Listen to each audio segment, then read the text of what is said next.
এই মুহূর্তে আমি দাঁড়িয়ে রয়েছি ভাঙড়ের যে পাঁচ ফসলি জমি সেই জমিতেই। এবং আপনারা জানেন যে কৃষকরা ইতিমধ্যে বিভিন্ন চাষ করছে পাঁচ ফসলি জমি, এবং শীত লাগতেই কিন্তু আপনারা জানেন যে ভাঙড়ে বিভিন্ন রকম চাষ হয়। আর তার ভিতরেই এই যে শীত, এই শীতেই কিন্তু পাঁচটা ফসল একসঙ্গে প্রায় জমিতে উৎপন্ন করেন কৃষকরা। এই মুহূর্তে আমরা ভাঙড়ের দৃশ্য এই মুহূর্তে তুলে ধরেছি আইপিএন বাংলার সরাসরি মাধ্যমে। বিশাল মাঠ একদিকে আমার পিছনে এবং সামনে, এবং দুই সাইডেই রয়েছে। আমি মাঠের দৃশ্য আপনাদের সামনে তুলে ধরছি, সাথে দেখানোর চেষ্টা করব যে কি কি এই মুহূর্তে চাষ রয়েছে। একদিকে কিন্তু শীত বিদায়, অর্থাৎ টাটা বাই বাই জানাচ্ছে শীত, এবং গরমের কিন্তু আগমন দেখা দিচ্ছে। এই মুহূর্তে আমি সেই ছবি তুলে ধরেছি ভাঙড়ের যে চাষিদের দৃশ্য, সেই দৃশ্য সরাসরি আইপিএন বাংলার ক্যামেরায়। আপনারা জানেন যে ভাঙড়কে কৃষি ভাণ্ডার বলা হয়, এবং এই ভাঙড়ে রয়েছে হাজার হাজার একর জমি, যে জমিতে কৃষকরা চাষ করে থাকেন। একদিকে আমি দেখাচ্ছি যে এই যে ঘরবাড়িগুলো কনস্ট্রাকশনের কাজ দেখতে পাচ্ছেন, এই কাজগুলো কিন্তু সাতুলিয়া যে ব্রিজ রয়েছে, সেই সাতুলিয়া নতুন হাটের ব্রিজ, এবং সেই বাড়িগুলো তার সাথে এই যে পাঁচ ফসলি জমি, এই পাঁচ ফসলি জমি। অপরদিকে আমি দেখাবো বিশাল একদম মাঠ। আপনারা দেখতে পাচ্ছেন আমি এই মুহূর্তে যেখানে ক্যামেরা ধরে রেখেছি, সরাসরি সেখান থেকে অর্থাৎ বিশাল দূর পর্যন্ত, ওদিকে প্রায় সেই কোচপুকুর পার হয়ে চলে যাচ্ছে বামুনিয়া শুরু করে, সেই প্রায় ভোজেরহাটের লাইন গিয়ে ঠিকেছে এই চাষের জমি। এদিকেই কিন্তু কৃষ্ণমাঠ হয়ে হাতিশালা হয়ে চলে যাচ্ছে। হাতিশালায় গিয়ে ওখান থেকে যেহেতু নিউ টাউনের ডাকে, সেটা কিন্তু ওখানে গিয়ে ঠিক আছে। এই মুহূর্তে সেই ছবি আমরা সরাসরি তুলে ধরেছি। আমি দেখানোর চেষ্টা করব যে এই মুহূর্তে কি কি চাষ হচ্ছে ভাঙড়ের এই পাঁচ ফসলি জমিতে। আমি সরাসরি তুলে ধরবো। দেখতে পাচ্ছেন বিশাল ঝাল গাছ রয়েছে, অর্থাৎ ঝালের যে চাষ। আপনারা জানেন যে প্রচুর পরিমাণে রপ্তানি করা হয় এখান থেকে। আপনারা জানেন যে যদি সাতুলিয়া বলুন, বেলেদানা বাজার বলুন, বা শানপুকুর বলুন, সোনপুর বলুন, যত বড় বড় ভাঙড়ের বাজার বলুন, এই যে বাজারগুলো রয়েছে, বাজার কেন্দ্রিক যে ঝাল, প্রচুর পরিমাণে ঝাল, টন টন ঝাল কিন্তু এখান থেকে বাজার দর করা হচ্ছে, এবং এখান থেকে গাড়ি গাড়ি করে চলে বাংলাদেশে চলে যাচ্ছে। আপনারা জানেন নেপালে চলে যাচ্ছে, ভুটানে চলে যাচ্ছে, পাকিস্তানে যাচ্ছে, যে বিভিন্ন জায়গায় কিন্তু এই ঝাল ইতিমধ্যেই কিন্তু রপ্তানি করা হয়েছে এই ভাঙড়ের ঝাল থেকে। আমি যদি তাদেরকে কাছে পেতাম, কথা বলতে পারতাম। আমি অনেক চাষি রয়েছেন, আমি তাদের সঙ্গে কথা বলার চেষ্টা করব। এই মুহূর্তে ঝাল রয়েছে, এবং কাঁচা কাঁচা ঝাল আমি চেষ্টা করছি দেখানোর জন্য। দেখতে পাচ্ছেন প্রচুর পরিমাণে ঝাল রয়েছে, প্রচুর পরিমাণে। এবং আমি যদি আপনাদেরকে দেখাই যে যেদিকে তাকাবেন, এই দেখুন এই একটা জমি, অপরদিকে এই একটা জমি, ঠিক সেখানেও কিন্তু ঝাল। ইতেই কিন্তু হয়ে রয়েছে কপির যে লাস্ট যে গোড়া, সেই গোড়া রয়েছে। অর্থাৎ এখানে আবার দেখতে পাচ্ছেন যে এখানে তারা অনেক সময় ধনিয়া তারা চাষ করে থাকেন। অর্থাৎ একটা জমিতে এই যে ঝাল ওঠার আগে ইতিমধ্যে এখানে হয়ে গেছে। আপনার যদি বলি যে ওলকপি হয়, বাঁধাকপি হয়, ফুলকপি হয়, এবং এর সহ বিনস হয়, অর্থাৎ বিন কড়াই বলে থাকেন অনেকেই, বিন কড়াই হয়ে থাকে, বা পালং হয়ে থাকে এই জমিতেই। অর্থাৎ ভাঙড়ের যে পাঁচ ফসলি জমি, এই জমি কিন্তু বেশ ভালো ভালো চাষ করে, কিন্তু এই চাষিদের মূল্যায়ন করা হয় না। আপনারা জানেন যে এই যে বেগুন দেখতে পাচ্ছেন, ইতিমধ্যে বেগুন দেখানোর চেষ্টা করছি। বেগুন রয়েছে, বেগুন ক্ষেত পাশেই রয়েছে। যারা লাইভে রয়েছেন লাইভটাকে শেয়ার করুন। এবং ভাঙড়ের মানুষের একটা বড়, বিশেষ করে কৃষকদের একটা দাবি হচ্ছে যে ভাঙড়ে একটা হিমঘর দরকার, কারণ ভাঙড়ের যে চাষিরা রয়েছে আগামী দিন থাকবে না। কারণ আপনারা জানেন যে ইতিমধ্যেই ভাঙড়ের চাষিরা, আমি আপনাদের সঙ্গে কথা বলছি সরাসরি, যে অভিযোগ তারা করেছেন, আমাদের অনেক সময় সরাসরি আমাদের সঙ্গে কথা হয় অনেক চাষিদের, সেই চাষিরাই, যে ভাঙড়ে যদি একটা হিমঘর হয় তাহলে এই চাষিরা বাঁচবে। এবং আপনারা জানেন যে মাঝে সাঝে বাজার কতটা নেমে আসে। একদিকে আপনারা জানেন যে ফুলকপি মাঝে সাঝে তাদেরকে 2 টাকায় বিক্রি করতে হয়, কিন্তু সেই একটা ফুলকপি চাষ করতে তাদের যে খরচ হয়, কখনো কখনো দেখা যায় 3 টাকা 4 টাকা যখন খরচ হয়ে যায়, সেই খরচের দাম পায় না এই চাষিরা। আর মাঝখান দিয়ে যারা বলুন, যারা মাঝখান দিয়ে যেসব দালালি করছে যারা, তারা টাকাটা পেয়ে যাচ্ছে। আমি যদি বলি যে ভাঙড়ের এই যে কলা গাছগুলো রয়েছে, এখানে শিয়াপুরি কলা চাষ হয় অলরেডি। কলার যে দেখতে পাচ্ছেন যে কলা রয়েছে, অর্থাৎ এখানে আমি যদি দেখতে আলু, আপনারা জানেন যে ভাঙড়ে বেশ ভালো ভালো জমি রয়েছে, বিশেষ করে একটু বালি মাটি ধরনের জায়গায় আলু চাষ হয়, আলু রয়েছে। অর্থাৎ একই জায়গায় পালং রয়েছে, পালং এখনো পর্যন্ত শীষ হতে চলেছে, পালং রয়েছে। আমি দেখাবো আরো, আপনারা দেখবেন। এই দেখুন শশা গাছ রয়েছে, কিছু কিছু জায়গায় শশা গাছ দিয়ে রেখেছেন বা লাউ গাছ দিয়ে রেখেছেন, কেউ কেউ করলা গাছ দিয়ে রেখেছেন। আমি বেগুন গাছগুলো দেখানোর চেষ্টা করব আপনাদেরকে। পুরোপুরি এখন এই মুহূর্তে ঝাল, যেহেতু একদম শীত প্রায় শেষের, শীত কিন্তু ইতিমধ্যেই একেবারে যাবে যাবে ভাব এই মুহূর্তে। গোটা এলাকা জুড়েই কিন্তু প্রায় চাষ দেখতে পাচ্ছেন।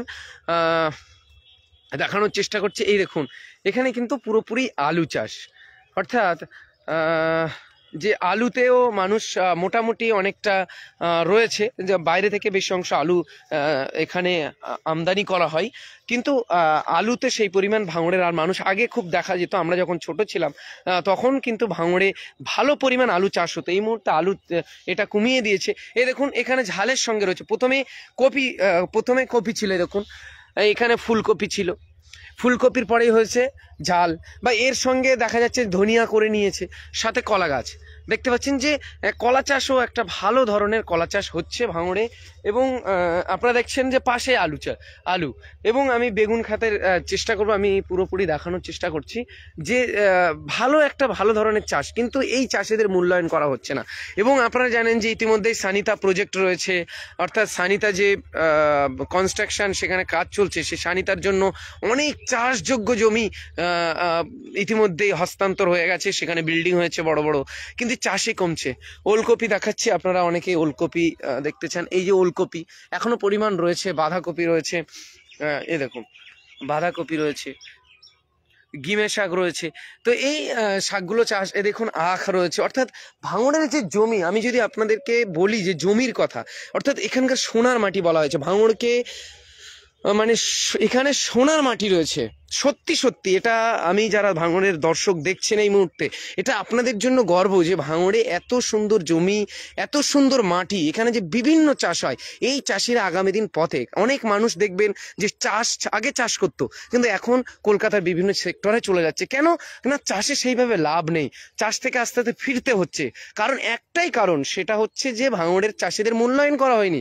তাদের একটা হিমঘর দরকার ছিল, তারা সেই সব এখান থেকে উৎপন্ন ফসল তারা তুলে ধরে সেই হিমঘরে রাখবে। ধরুন আলু চাষ হচ্ছে, আলুর যদি একটা হিমঘর হতো এই ভাঙড়ের যদি এই ভাঙড়ে যদি একটা হিমঘর হতো, তাহলে আপনি বলুন, তাহলে ভাঙড়ের মানুষ কি করতো না, এই হিমঘরে তার আলু রেখে পরবর্তী যখন দাম হতো তখন কিন্তু ছাড়তো, তাহলে তার একটা দাম পেতো। মূলো দেখতে পাচ্ছেন, মূলো রয়েছে, অর্থাৎ পেঁয়াজের কালি রয়েছে, পেঁয়াজের কালি দেখানোর চেষ্টা করছি যে এত সুন্দর একটা চাষ, এবং এটার মূল্যায়ন করা হচ্ছে না ভাঙড়ের মানুষকে। এইভাবে কিন্তু ভাঙড়ের মানুষ বঞ্চিত হচ্ছে বারবার। চাষিরা রয়েছেন, একজন চাষি অলরেডি তিনি ঝাল তুলছেন। কি তোলা হচ্ছে এখন? লঙ্কা তুলছেন। তো লঙ্কা তুলে কোথায় এখন যাবে? লঙ্কা ওই বাইরে চলে যাবে, আমাদের কাছ থেকে বেহাদারা কিনে নেবে, নিয়ে দিল্লি চলে যাবে। আচ্ছা, দিল্লিতে চলে, আচ্ছা উড়িষ্যা, দিল্লি, বাংলাদেশও যায় অনেকেই। বাংলাদেশে মনে হচ্ছে যায় না, বাংলাদেশের বাইরের সাইড দিয়ে কিনে ওখান থেকে অনেকে বাংলাদেশে যায়। আপাতত এই মুহূর্তে বন্ধ আছে, যেহেতু ট্রান্সপোর্ট নিয়ে সমস্যা চলছে। কত করে দাম পাচ্ছেন এই মুহূর্তে? বাজার তো খারাপ, 25 টাকা 26 টাকা বাজার, 25 থেকে 26 টাকা। তো তাতে আপনাদের খরচের তুলনায় কি মনে হচ্ছে যে লস আলটিমেট? না, লস হবে না, কিন্তু লাভের অংশ কাটা। ঠিক। তো যদি দর্শক, যদি ভাঙড়ের মানুষ যে লাভটা পেত, তাহলে তারাই আলটিমেট বড় হতো, আরো চাষ বাড়াতো। কিন্তু দেখা যাচ্ছে যে মানুষ আস্তে আস্তে চাষ থেকে ভুলে গিয়ে তারা বাইরে চলে যাচ্ছে। তার কারণ একটাই, ভাঙড়ের মানুষের একটা হিমঘর দরকার। এখানে কি বড় বড় যদি আপনার গ্রিন হাউসের মতো একটা বড় বড় যদি সেক্টর করে দেওয়া হতো, তাতে বিভিন্ন রকম চাষ, সেগুলো করছে না। চাষিদেরকে যে তাদের সঙ্গে কথা বলা, তাদের কি সমস্যা, সে চাষিদের, এই চাষিরা ভুলে যাচ্ছে। এবং এই জমিগুলো আগামী দিন দেখা যাবে যে বড় বড় কর্পোরেটদের হাতে চলে যাচ্ছে। এখানে বড় বড় কনস্ট্রাকশন হচ্ছে, বিল্ডিং হচ্ছে, কিন্তু মানুষ চাষ ভুলে যাচ্ছে। তাহলে এই ভাঙড়ের মানুষের একটা সময় ফল কিনে খেতে তখন কিন্তু অনেক, আজকে যেমন নিউ টাউনে হচ্ছে যে একটা ফুলকপি সেখানে কিনতে হচ্ছে কত না, সেখানে কিনতে হচ্ছে 35 টাকা, কিন্তু এই চাষির কাছ থেকে ভাঙড়, এখান থেকে নিউ টাউন কত কিলোমিটার? 10 কিলোমিটার। কিন্তু এই এখান থেকে কিনে নিয়ে যাচ্ছে, যে 10 কিলোমিটার গিয়ে যদি 35 টাকা দাম হয়, তাহলে সেই কপিটা এখানে বাজারে পাচ্ছে চাষি কত? 2 টাকা, 3 টাকা, 5 টাকা পাচ্ছে। তাদের লাভ কি চাষির? চাষি স্বাভাবিক মরবে, চাষি, এ তো স্বাভাবিকই। তাই ভাঙড়ের মানুষকে, যারা চাষি রয়েছেন, যারা লাইভে রয়েছেন চাষিরা, আমি চাষিদেরকে বলবো আপনারা দাবি তুলুন ইতিমধ্যে যে আপনাদের কি প্রয়োজন। আমি সরাসরি আইপিএন বাংলা আজকে অনুধাবন করেছি এবং ইতিমধ্যে আপনারা জানেন যে ভাঙড়ের যিনি বিধায়ক রয়েছেন নওশাদ সিদ্দিকী, তিনি অনেকবারই আওয়াজ তুলেছেন, আমার ক্যামেরায় আওয়াজ তুলেছেন যে ভাঙড়ের কৃষকদের জন্য একটা হিমঘর দরকার, কৃষকদের জন্য সেফটি দরকার, কৃষকদের মাঝে সাঝে কিছু লোনের ব্যবস্থা করে দেওয়া যাতে কৃষকরা না মরে। আজকে আদানি আম্বানি তাদের ঋণ মকুব করে দেওয়া হচ্ছে, কিন্তু একটা কৃষক সামান্য একটা পাওয়ার টিলার নেওয়ার কারণে তাকে গলায় দড়ি দিয়ে মরতে হচ্ছে। এইভাবে কিন্তু কৃষকরা হারাচ্ছে দিন দিন। তাই আমি বলবো বিশেষ করে ভাঙড়ের যারা রয়েছেন, ভাঙড়ের মানুষকে ভাবতে হবে, কারণ ভাঙড়ে রয়েছে সোনার জমি, আর এখানে ফলে সোনার ফসল। এই সোনার ফসল দিয়ে অনেক মানুষ জীবিকা নির্বাহ করে। প্রচুর আমি দেখাচ্ছি প্রচুর জমি রয়েছে যেখানে প্রচুর ঝাল গাছ, উচ্ছে গাছ, কোথাও বেগুন হচ্ছে। এই যে আমার পাশে এখানে যেটা এই যে গাছ দেখতে পাচ্ছেন, এটা বেগুন ক্ষেত, এখানে বেগুন চাষ হচ্ছে। তো বিভিন্ন আলু থেকে শুরু করে সমস্ত কিছু চাষ হচ্ছে। ওইদিকে আরো বেগুন আমি দেখানোর চেষ্টা করছি, সাথে মূলও রয়েছে। তো এই যে ভাঙড়ের যে জমি, আচ্ছা দেখুন চাষিদের কতটা দূর অবস্থা। চাষিরা দেখাচ্ছেন যে এই যে ওলকপিগুলো, এর দামই নেই, তা বিক্রি হবে কি? এক টাকা করেও দাম দেয় না। যদি এই ক্ষেত থেকে তুলে নিয়ে যায় তাহলে বাজারে গিয়ে দাম পাবে না, তাহলে মানুষ মানে চাষিরা তো মরছে, এটা তো স্বাভাবিক। চাষিরা কেন চাষ করবে ওলকপি? তাহলে তাহলে চিন্তা করে নিয়ম করা হয়েছে যে যদি ওলকপি যেহেতু বিক্রি হয় না 1 টাকা করে দাম, যদি কোনো চাষি যদি নিয়ে যায় 1 টাকা করে বিক্রি, আর যদি বিক্রি না হয়, যদি চাষিকে আবার ভ্যান ভাড়া করে বাড়ি নিয়ে আসতে হয়, আর যদি হাটে রেখে দিতে হয়, তাহলে হাটের জরিমানা করা হবে, কারণ ওই ওলকপি ফেলে যাওয়ার কারণে, নোংরা হওয়ার কারণে। তাহলে চাষিকে কষ্ট করে ভ্যান ভাড়া করে নিয়ে যেতে হবে, রিক্সা ভাড়া করে নিয়ে যেতে হবে, আবার তাকে বাড়ি নিয়ে আসতে হবে বিক্রি না হলে। এই অবস্থা, কেন চাষ করবে মানুষ? আর কলকাতার বাবুরা তাহলে খেতে পারবে কি? ভাঙড়ের এই যে যত চাষ হয়, এই চাষ কিন্তু কলকাতার বাবুদের খাবার জোগায়।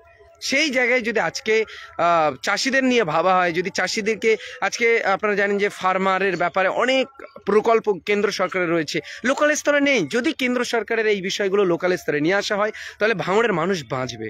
তাই দর্শকদের বলবো, যারা রয়েছেন আপনারা ভাঙড়ের মানুষের জন্য আওয়াজ তুলুন। বিশেষ করে ভাঙড়ের মানুষ যারা রয়েছেন, চাষি রয়েছেন, এই চাষিরা আগামী দিন কিন্তু মরছে, এবং এই চাষিরা আস্তে আস্তে চাষ ছেড়ে কলকাতার বিভিন্ন কর্পোরেট সেক্টরে তারা জব করছেন, কেউ টোটো কিনছেন, কেউ রিক্সা চালাচ্ছেন, কেউ অটো চালাচ্ছেন। এইভাবে চাষিরা চলে যাচ্ছে। তার একটাই কারণ, চাষিরা তার সঠিক মূল্য পাচ্ছে না। চাষিরা আগামী দিন হারাবে। আর যদি চাষিরা হারায়, আপনি বুঝুন একজন মানুষ হিসাবে, যদি এই চাষিরা চাষ না করে, তাহলে আপনি খাবেন কি? এই টাটকা সবজি যে আজকে পাচ্ছেন, ভাঙড়ের মানুষ পাচ্ছেন, নিউ টাউন, কলকাতা লাগোয়া সমস্ত জায়গায় কিন্তু টাটকা সবজি পাচ্ছেন, তাহলে কিন্তু আগামী দিন পাবেন না। এই বিষয়টা আপনাদেরকে ভাবতে হবে। সেই জন্য আমি আবেদন করবো, যারা ভাঙড়ের মানুষ রয়েছেন, বিষয়টা নিয়ে ভাবুন, মানুষের কাছে আওয়াজ তুলুন, যাতে ভাঙড়ের মানুষের যারা চাষি রয়েছেন তারা মূল্যায়ন করে চাষিদেরকে। না হলে আগামী দিন এই চাষিরাই পথে বসবে, এই চাষিরাই অন্য কাজে ঢুকবে, সেক্ষেত্রে আর চাষিদের পাওয়া যাবে না, ভালো চাষ হবে না, টাটকা সবজি আপনি খেতে পারবেন না। কি করতে এসছেন মাঠে? আমি কি করে দাঁড়ো, চাষ দেখতে এসেছি। আচ্ছা, তো আপনার কি চাষ করছেন এখন? এই সব লাইভ টাইপ করবি। কি চাষ চলছে এখন?